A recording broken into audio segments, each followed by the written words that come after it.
বল চলে গেছে গোল লাইনের ওপারে। সেন্টার সার্কেল সেন্টার ফরওয়ার্ড দাঁড়িয়েছিলেন রাইট ব্যাককে উদ্দেশ্য করে। পরবর্তীতে বল চলে যায় 500 মিটার উপরে ট্রেন অনুকূলে রাজশাহী কিংসের। কিন্তু লম্বা করে ক্লিয়ার করা হয়েছে। আরো বল চলে যায় মাঠের উপরে। সুপ্রিয় দর্শক মন্ডলী, আপনারা উপভোগ করছেন মহিলা প্রীতি ফুটবল টুর্নামেন্ট 2025। মুখোমুখি হচ্ছে গাইবান্ধা জেলার ফুটবল দল বনাম রাজশাহী জেলা ফুটবল দল। ট্রেন বানিয়েছেন সাদিয়াকে উদ্দেশ্য করে। প্রতিপক্ষ দলের ক্যাপ্টেন নিশা, ওরা ক্যাপ্টেন হবে বুঝছি না, 5 নম্বর 9 নম্বর জার্সি পরিহিত প্লেয়ার। বল দখলের একটা লড়াই আমরা প্রতিদিনের সময় দেখতে পাচ্ছি।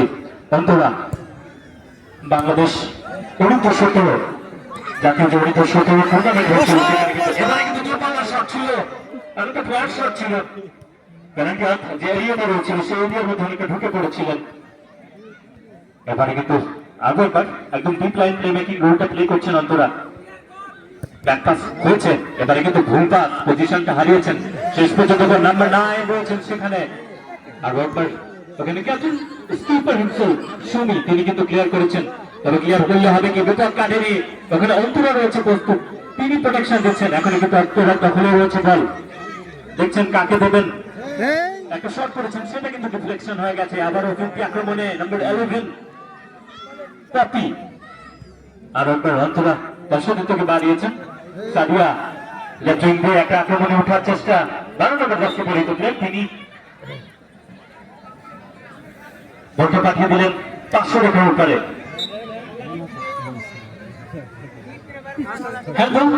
সিদ্ধান্ত প্রধান রেফারির কাছে।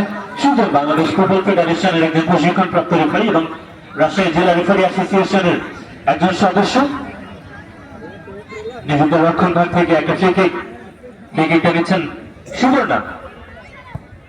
লম্বা করে উড়িয়েছেন একটা ফ্ল্যাট শট, একটা আপিল করা হচ্ছে, সেই আপিলকে কর্ণপাত করেছেন এবং ঝন্ডা কিন্তু গগরে, নিশানা গগরে, অর্থাৎ অফ সাইডের ফাঁদে তুলে যাচ্ছে।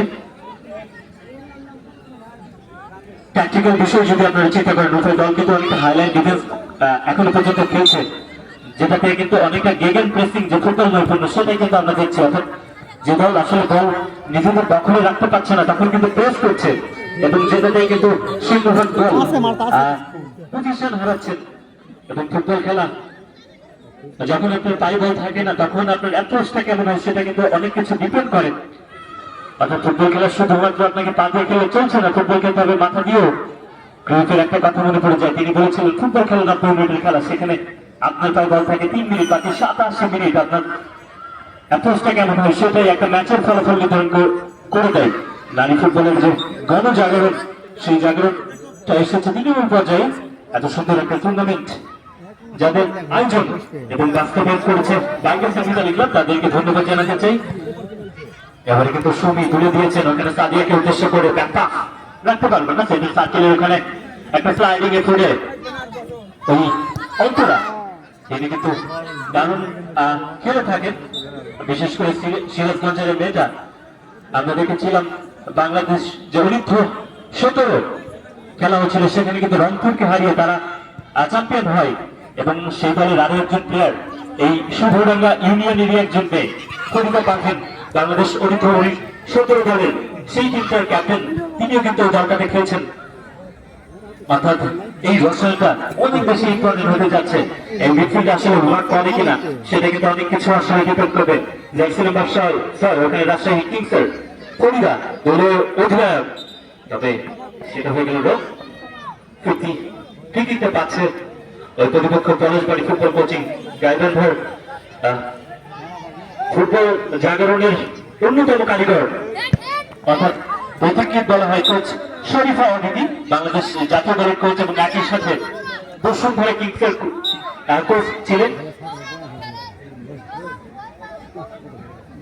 তিনি কিন্তু দারুণ ভূমিকা পালন করেছেন এবং গাইবান্ধার যে ফুটবলের গণজোয়ার, সেখানে কিন্তু দুটো একাডেমি অনেক গুরুত্বপূর্ণ রোল প্লে করেছেন। তার মধ্যে কিন্তু একটা গাইবান্ধা ফুটবল একাডেমি, আর একটা কিন্তু পলাশবাড়ি ফুটবল কোচিং একাডেমি। এই একাডেমি কিন্তু আজকে এই